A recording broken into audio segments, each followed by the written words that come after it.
தன்னிச்சையாக மாநில நிர்வாகிக்கு எந்தவித அதிகாரமும் கிடையாது. மொத்தம் 3 பிரிவுகள் இருக்கின்றன. Chapter 3, chapter 4, chapter 5. சாப்டர் 3 மாநிலம் சம்பந்தமான விஷயங்களில் தினசரி துறைகளுடைய நிர்வாகத்தை நடத்துவதற்கு அமைச்சருக்கும் முதலமைச்சருக்கும் அதிகாரம் கொடுக்கப்பட்டிருக்கிறது. முதலமைச்சரும் அமைச்சர்களும் மாநிலத்துடைய நிர்வாகிக்கு அறிவுரை வழங்க வேண்டும். அவர் கொடுக்கிற கோப்புகளை அந்த அறிவுரையின்படி நிர்வாகி அவர்கள் முடிவு செய்ய வேண்டும். நிர்வாகி என்றால் துணைநிலை ஆளுநர். 43வது சரத்துப்படி, யூனியன் பிரதேச சட்டத்தில் 43வது சரத்துப்படி, 44வது சரத்துப்படி மாநிலத்தினுடைய எந்த முடிவுகளாக இருந்தாலும் சரி, மாநில நிர்வாகி அவர்கள் முதலமைச்சருடைய ஆலோசனைப்படியோ அல்லது அமைச்சருடைய ஆலோசனைப்படி தான் செயல்பட வேண்டும். தனிப்பட்ட முறையில் முடிவெடுப்பதற்கு அவருக்கு எந்தவித அதிகாரமும் கிடையாது.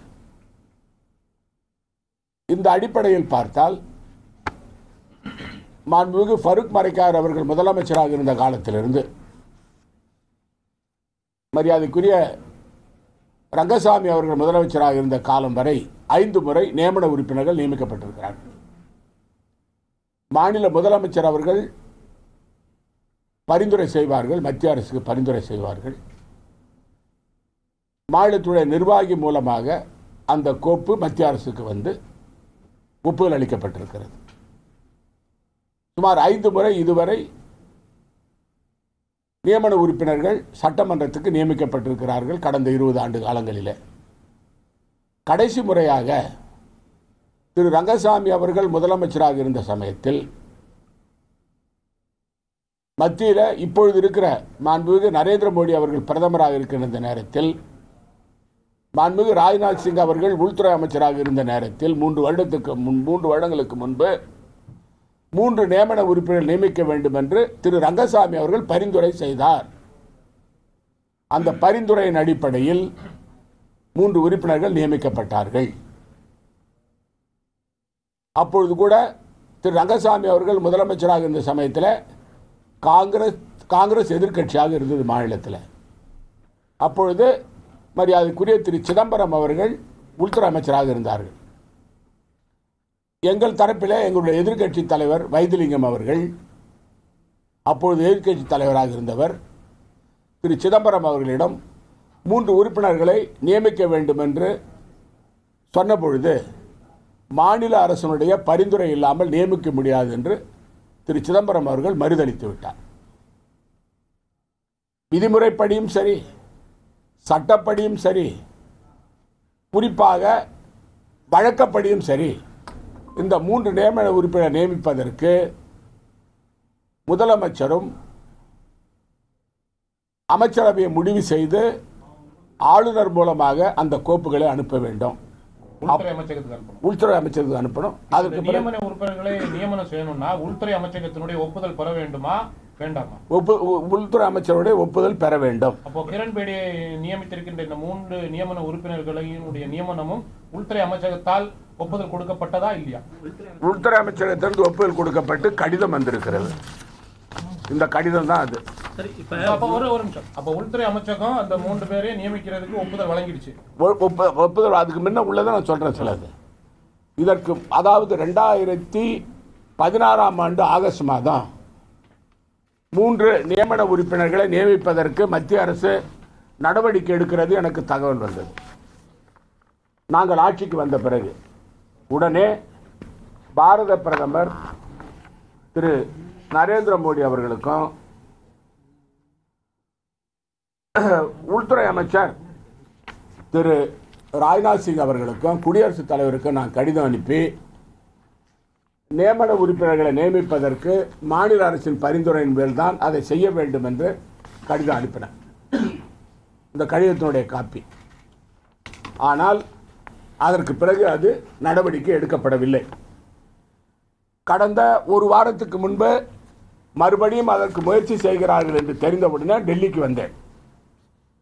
டெல்லிக்கு வந்து மாண்புமிகு உள்துறை அமைச்சர் திரு ராஜ்நாத் சிங் அவர்களை சந்தித்து மத்திய அரசுக்கு நேரடி அதிகாரம் நியமன உறுப்பினர்களை புதுச்சேரி சட்டமன்றத்துக்கு நியமிப்பதற்கு அதிகாரம் இல்லை, மாநில முதலமைச்சரோ அல்லது அமைச்சரவையோ பரிந்துரை செய்தால்தான் அதை நீங்கள் நியமிக்க முடியும் என்று அவரிடம் வலியுறுத்தி கூறி இன்னொரு கடிதத்தையும் கொடுத்தார். ஆனால் அதற்கு எந்த விதமான பதிலும் இல்லை. அன்று மாலையே நானும் எங்களுடைய அகில இந்திய காங்கிரஸ் கமிட்டியின் பொதுச் செயலாளர் திரு முகுல் வாஸ்னிக் அவர்களும் எங்களுடைய காங்கிரஸ் கட்சியின் தலைவர் திரு நமச்சிவாயம் அவர்களும் மாண்புமிகு குடியரசுத் தலைவரை சந்தித்தார். அவரை சந்தித்து அதாவது விதிமுறைகளுக்கு மீறி மத்திய அரசானது 3 நியமன உறுப்பினர்களை நியமிப்பதற்கு நடவடிக்கை எடுக்கிறார்கள் என்று சொன்னோம். குடியரசுத் தலைவரும் அதை பரிசீலனை செய்வதாக சொன்னார்கள். இதற்கிடையில் எங்களுக்கு சந்தேகம் வந்து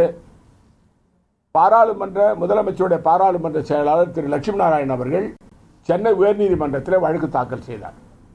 மாநில அரசின் பரிந்துரை மூலமாகத்தான் அவர் நியமிக்கப்பட வேண்டும், மத்திய அரசு நேரடியாக நியமிப்பதற்கு அதிகாரம் இல்லை என்று அவர் தெளிவாக அந்த மனுவில் குறிப்பிட்டிருந்தார். அந்த வழக்கு விசாரணைக்கு வந்தது. அந்த வழக்கு விசாரணைக்கு வருகின்ற சமயத்தில் மத்திய அரசுடைய வழக்கறிஞர் அவர்கள் நாங்கள் இதுவரை யாரையும் நியமிக்கவில்லை என்று நீதிமன்றத்தில் கூறினார். அவர்கள் முயற்சிக்கிறார்கள் என்று எங்களுடைய வழக்கறிஞர் சொல்லும் பொழுது அவர்கள் அப்படி செய்தால் அவருடைய விளைவுகளை அவர்கள் அனுபவிக்க வேண்டும் என்று நீதிபதி அவர்கள் நீதிமன்றத்தில் கூறினார்கள். அதற்கு பிறகு 23ஆம் தேதி ஜூன் 2017 தேதியிட்ட கடிதம் 1ஆம் தேதி அது டெல்லியில் போஸ்ட் பண்ணப்பட்டிருக்கு. 3ஆம் தேதி ஜூலை மாதம் தலைமைச் செயலாளருக்கு அந்த கடிதம் வந்தது. இதுதான் அந்த கடிதத்தினுடைய நகல். அந்த கடிதத்தில் என்ன இருக்குதுன்னு சொன்னால் ஸ்ரீ வி சாமிநாதன், அந்த வி சாமிநாதன் யாரு? அப்பா பேரு கிடையாது, அவருடைய முகவரி கிடையாது. வி சாமிநாதன் நிறைய வி சாமிநாதன் இருக்கிறாங்க நம்ம புதுச்சேரியில், ஒரு சாமிநாதன் கிடையாது. 2வது ஸ்ரீ கேஜி சங்கர், இது 2வது பேர். கேஜி சங்கர் நிறைய பேர் இருப்பாங்க, ஒரு மாநிலத்தில் 15 லட்சம் மக்கள் தொகை உள்ள இடத்துல இருப்பாங்க.